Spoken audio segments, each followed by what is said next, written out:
Olá, eu sou Rodrigo Belmonte e nós estamos no lacconcursos.com.br para a gente conversar sobre direito constitucional, especificamente sobre o Estado de Defesa. A gente está na matéria que a gente chama de Estado de Defesa e das instituições democráticas e hoje, a aula de hoje é especificamente sobre o Estado de Defesa. O que a gente vê, o que a gente conhece no Estado de Defesa hoje?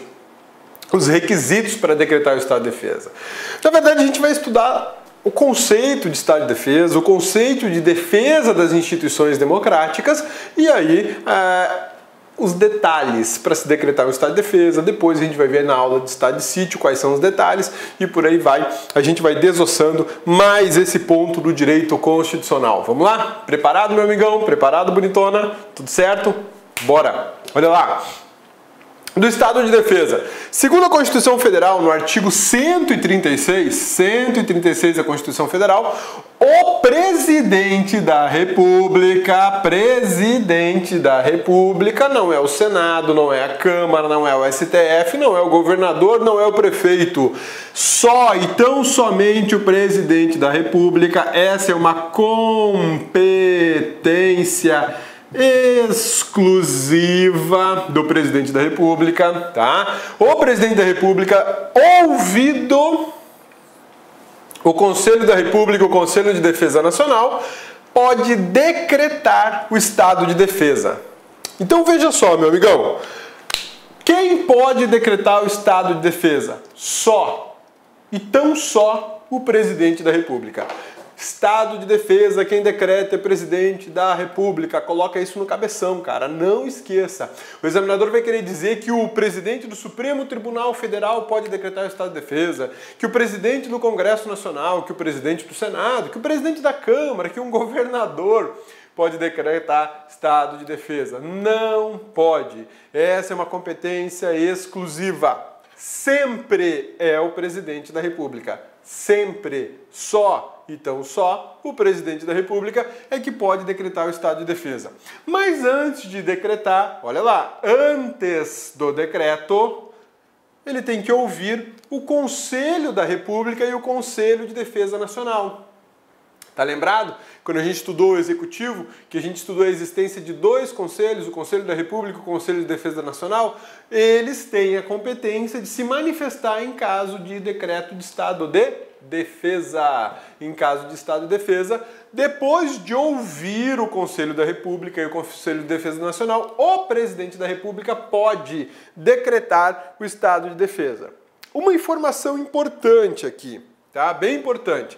Quando a Constituição fala que ouvidos o Conselho da República ou o Conselho de Defesa Nacional, esse ouvidos aqui, vou fazer diferente. Esse ouvidos aqui é o seguinte, eu tenho uma consulta, isso aqui é consulta, não é vinculante, exatamente, não é vinculante.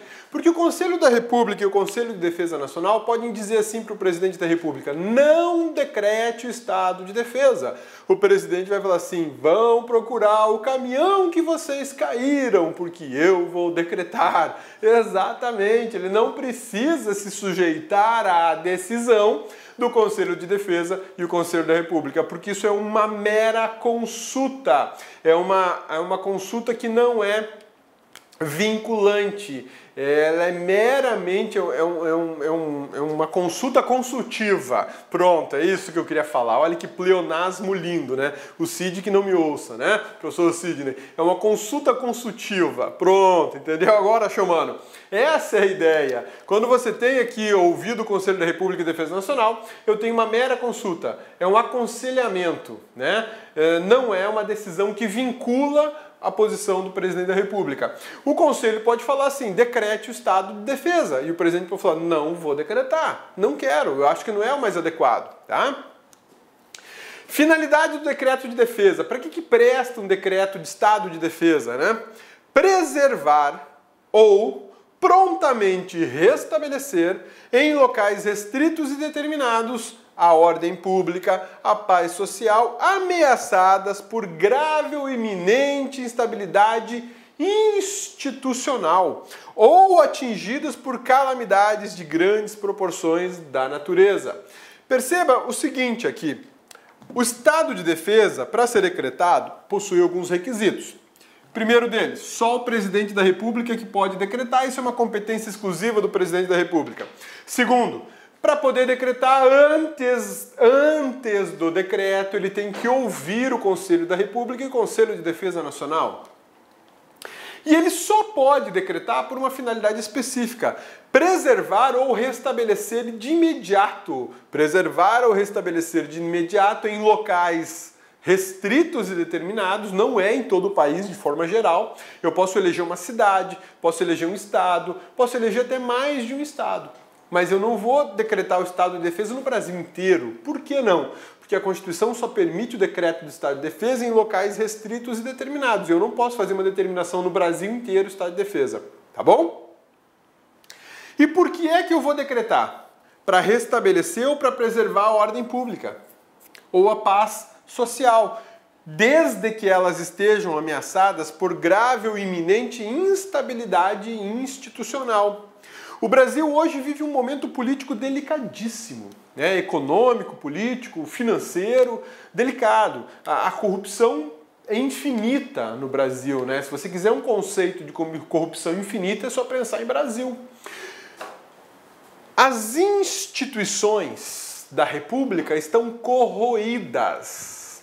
Todas corroídas. Umas mais, outras menos. Eu estou falando do poder executivo, eu estou falando do poder legislativo, eu estou falando do poder judiciário, eu estou falando do Ministério Público. Né? Essas instituições republicanas, elas se encontram num grau de corrosão significativo, relevante. E essa corrosão, esse desgaste republicano que está sendo muito impactante na vida da sociedade, tem causado instabilidades sociais. Sim, tem fomentado a manifestação popular. E a gente bem sabe que o brasileiro não é um povo belicoso, não é um povo revoltado, né? Mas nós chegamos ali, ó, no limite da tampa da panela de pressão. E algo mais grave pode acontecer no Brasil. Se algo mais grave acontecer no Brasil, o presidente da República pode decretar o estado de defesa, por exemplo, na cidade de São Paulo, na cidade do Rio de Janeiro, Brasília. Né? Brasília tem sido palco de manifestações pacíficas e manifestações violentas. Brasília tem sido palco de grandes manifestações. Há um risco de desordem pública. Há um risco de fim, de eliminação da paz social em Brasília. Por quê? Porque nós temos grave instabilidade institucional. O Brasil está caminhando para isso, infelizmente. Infelizmente o Brasil está caminhando para isso. Isso não é culpa do brasileiro apenas, né? É culpa do brasileiro, obviamente, e dos seus governantes. Então perceba que quando a gente fala em estado de defesa, a gente está falando justamente disso, de um mecanismo de controle de crises. E aí, meu amigão, e aí, bonitona, eu quero que você anote o seguinte: mecanismo de controle de crises. Esse mecanismo de controle de crises que eu estou escrevendo aqui, ele engloba basicamente três situações. Uma, nós já estudamos. A primeira, intervenção. Olha só, intervenção. A segunda, nós estamos estudando. É o estado de defesa. Estado de defesa. E a terceira é o estado de sítio. Tá legal? Então, olha lá. Mecanismo de controle de crises. Controle de crises.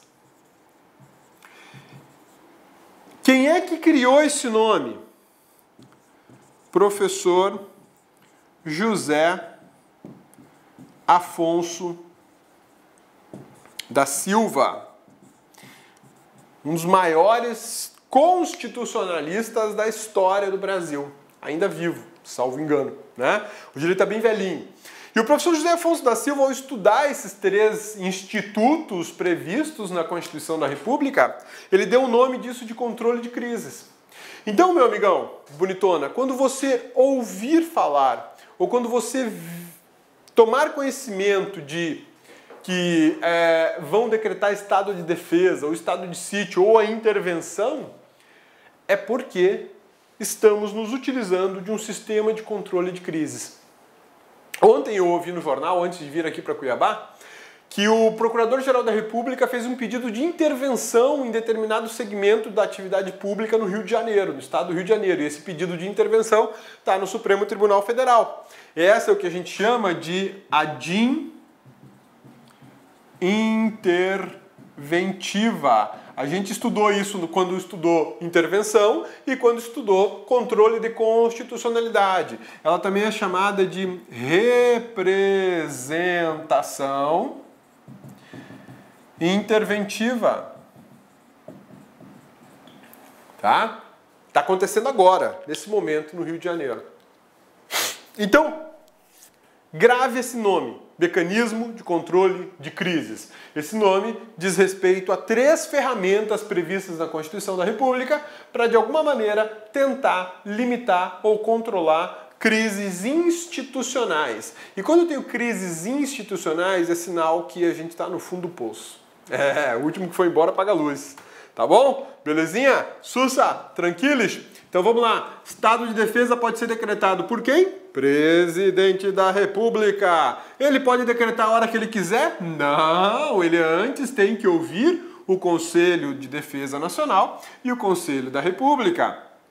Ele pode decretar o estado de defesa em quaisquer circunstâncias? Não. Ele tem que decretar o estado de defesa para preservar ou restabelecer prontamente a pública, a paz social, afetadas direta ou indiretamente por grave e iminente instabilidade institucional ou ainda por conta de grandes calamidades ou de calamidades de grandes proporções causadas pela natureza. Exemplo disso, a barragem de Mariana. Lembram da barragem de Mariana, quando a barragem de Mariana arrebentou e varreu um distrito de uma cidade, contaminou a água de milhões e milhões de pessoas, dezenas de milhões de pessoas estão com água contaminada por décadas. Não é para daqui 15 dias tá tudo certo. Décadas. Né? Se houvesse um desequilíbrio na paz social ou uma desordem pública, saques, crimes de forma incontrolável, nós poderíamos estar diante da possibilidade do estado de defesa. Decretar naquela região o estado de defesa. Tá bom? Detalhe, o estado de defesa ele não pode ser geral. Em locais determinados, locais pontuais. É pontual a decretação do estado de defesa. Belezinha? Sussa, tranquilos? Vamos embora então. O decreto que instituir o estado de defesa determinará. Olha só. Esse ato presidencial, que você não pode chamar de ato administrativo, não, ele não é um ato administrativo. O decreto de defesa, o decreto de estado de defesa, ou o decreto de estado de sítio, ou o decreto de intervenção, esses mecanismos de controle de crises institucionais não são atos administrativos. Não. São atos políticos, decorrentes da soberania do país, que está sob a responsabilidade, encargo e exercício do presidente da República. Então, entenda uma coisa, cabeçudo. Põe no seu HD aí o seguinte: o decreto presidencial é um ato político e este decreto deverá observar algumas regras. Alguns elementos são indispensáveis no decreto. Que elementos são indispensáveis no decreto? O tempo da sua duração. Quando se decretar um estado de defesa, tem que estabelecer o prazo da duração do estado de defesa. Eu não posso decretar o estado de defesa por tempo indeterminado. Isso não é viável, isso não é possível, isso não é aceitável. Especificará as áreas a serem abrangidas. Posso especificar um estado inteiro. Posso especificar, por exemplo, a Baixada Santista A Baixada Fluminense, a Baixada Cuiabana, Baixada Cuiabana aqui, pode pegar. Cuiabá, Chapada, Poconé, Livramento, Santo Antônio do Levergé, Várzea Grande, um abraço pra galera do interior lá de Várzea Grande, beijão pra vocês, né? Pode decretar num limite, num espaço territorial qualquer, tá? Eu não posso simplesmente, como presidente da República, a partir de hoje está decretado estado de defesa. Onde? País inteiro. Não, opa, não vira. O decreto tem um vício de constitucionalidade que será examinado pelo Supremo Tribunal Federal. E olha que interessante, apesar de ser um ato político,